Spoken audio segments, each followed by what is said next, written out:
Hi, I'm Nikki Ferris. Getting your driver's license is one of the most important and exciting days of your life. When you go to the DMV, you'll be tested on how well you know the rules of the road, as well as your driving ability. You'll also be asked a very important question. Do you wish to register to become an organ and tissue donor? The reason you're asked this question is because right now thousands of people are waiting for a life-saving transplant. That's when an organ is recovered from one person's body and transplanted into another.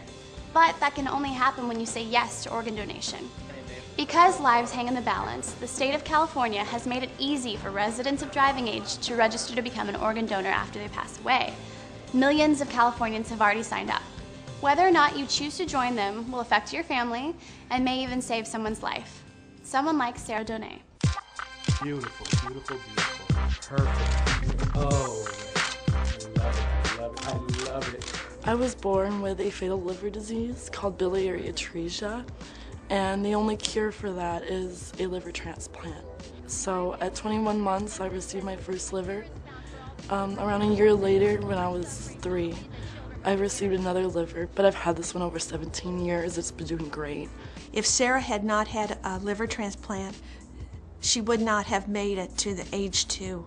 An organ donor and his family saved Sarah's life, and I thank them every day. I've been modeling for 2 years now. It's coming along really great. I have been in 3 runway shows so far. You know, I live every day to the limit. When I got my ID at the DMV, they asked me, do you want to be an organ donor? No questions asked. I said yes. Of course I do. I'd like to change someone's lives like they changed mine. Knowing that after you pass away, you can help someone like Sarah live a long and full life with a bright future, perhaps organ donation is right for you. Are you signed up to be an organ donor? No, but I really want to. I'm talking to my parents about it right now. Not yet. I'm actually going to be in the process of signing up. I don't have my license yet, so no, but I think I'm going to be one day. I'd like to, yes, because I know it's for a good cause. Where do I sign up? When I went to the DMV, they didn't really talk about it, actually. A lot of teenagers in my high school didn't really know anything about it. Do you know how old you have to be an organ donor? 15. 16? Is it 18? 16? I'm not sure. 18? 18. I think I heard 13 from somewhere. You can sign up at the age of 13, but until you turn 18, the decision is ultimately up to your parents. Registering just helps them confirm your decision. Also, you don't have to wait until you get your driver's license to sign up. You can do it when you get an ID card at the DMV, or you can sign up online at donatelifecalifornia.org, or in Spanish at donevidacalifornia.org. What a difference one donor can make, saving up to 8 lives through organ donation and helping up to 50 lives through tissue donation. The need for donation is huge. Over 100,000 people nationwide and tens of thousands of people in California alone are waiting for a life-saving transplant. I'm here with Philip Jones. Philip was once on dialysis and knows the importance of organ donation. So can you tell me, what is dialysis? Dialysis is a backup for your kidneys. You know, your kidneys aren't able to function as well as they should. So dialysis basically backs up what your kidneys can't do. They put a tube basically in your stomach around your bladder and your kidneys. It filters your blood, and then it comes back out into a bag. I had to do mine for 9 hours. I didn't want to do dialysis. I wanted to continue my life and be able to stay out later and stuff like that. But then I realized it's your health, it's your life, and you want to live as long as you can to be able to do things that you've always wanted to do. So how has your quality of life improved after receiving your new organ? It's improved a lot. I was 17 when I had my transplant, and I felt great. I felt so relieved after the fact that I had it, because honestly, to myself, I was thinking in my head, like, if I didn't get it soon, I wasn't really going to be here that much longer, because my doctors kept saying, you know, your kidney function is going down, they're still going down, they're going down, they're going down. I mean, people don't realize until they see it how much it helps somebody's life after having a transplant. But for some people waiting for a heart, liver, or lungs, they don't have the option of a machine to keep them alive. Only organ donation can save them. It's not an easy process to understand, so I've come to meet with transplant surgeon Dr. Irvin Ruzix in order to find out more about organ donation and transplantation.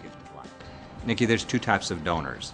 The most common type is the deceased donor, which means that somebody has died and have volunteered to donate their organs to help save the life of somebody in need. Are you yourself an organ donor? Absolutely. And what would you tell teens who are thinking about becoming organ donors? I think there are very few things in your life where for just a few minutes of effort you can make such a huge impact, not just on one person's life, but on the life of their family and their entire community. It's an opportunity to give the gift of life. It doesn't take much to be affected by organ and tissue donation. Normal teenagers like Janine Macarag can have a need overnight.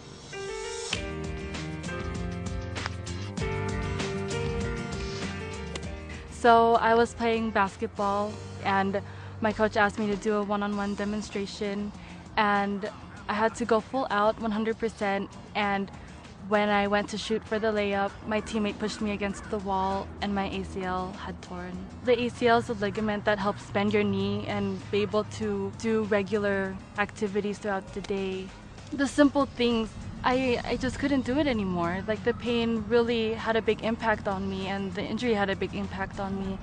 Being a donor, you'll help a lot of people. You'll prolong life. Like what happened to Janine. I didn't even know that she's can come back to any kind of sports again. Someone was able to donate a ligament to me, and I realized how important it was to me. And especially because I don't know who the donor was, it just makes me that much more grateful for it.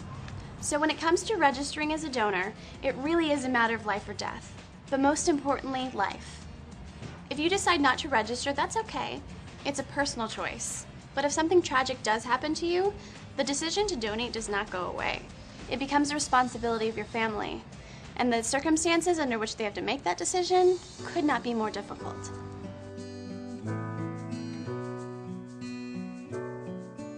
So my twin brother Matthew was a football player and I was a cheerleader, and it was the first varsity game for both of us.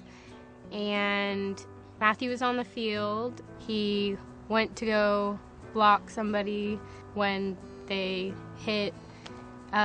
Something went wrong and Matthew got hurt.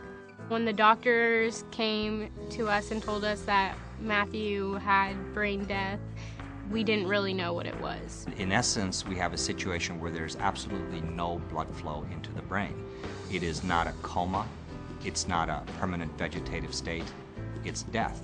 And things that can cause brain death are severe injuries to the head where the brain would swell and there's no room inside the skull, or a severe stroke. So they told us that if you donate Matt's organs, he probably will be a hero one day. And I told a lot of people that my son's a hero right now because he saved 4 lives. We knew the way that he lived his life, he would probably have said yes to organ donation, but we did have to make that decision for him. And it really would have been a lot easier had he have come to us, you know, beforehand and say that it was one of the things that he had hoped for or wished for if something happened to him. It's hard for high school students to grasp the fact that something might happen to them or one of their loved ones.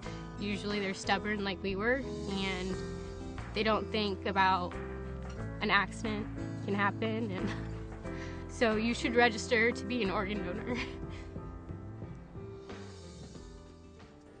For the family of Matthew Zaragoza, the fact that he and his brothers and sisters learned about organ donation in school made his parents' decision to donate much easier when Matthew passed away. The state of California has made it easy for residents of driving age to register to become an organ donor after they pass away. You can sign up online at donatelifecalifornia.org. It only takes a few minutes and is completely confidential. Are you signed up to be an organ donor? Yes, I am.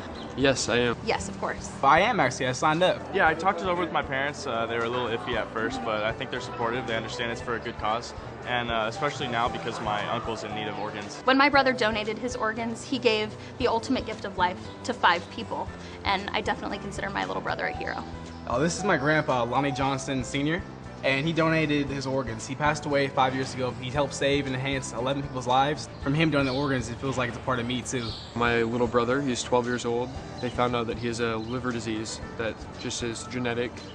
And I want everyone to know that they can check yes, be a donor, save lives, and you could even save my brother's life. When you go to the DMV to get your driver's license, remember to answer the question, do you wish to register to become an organ and tissue donor? If you do, check yes to organ and tissue donation. When you receive your license, the pink donor dot will be right next to your photo, indicating that you are on Donate Life California's donor registry. And because you made this decision for yourself and for your family, you just might save someone's life.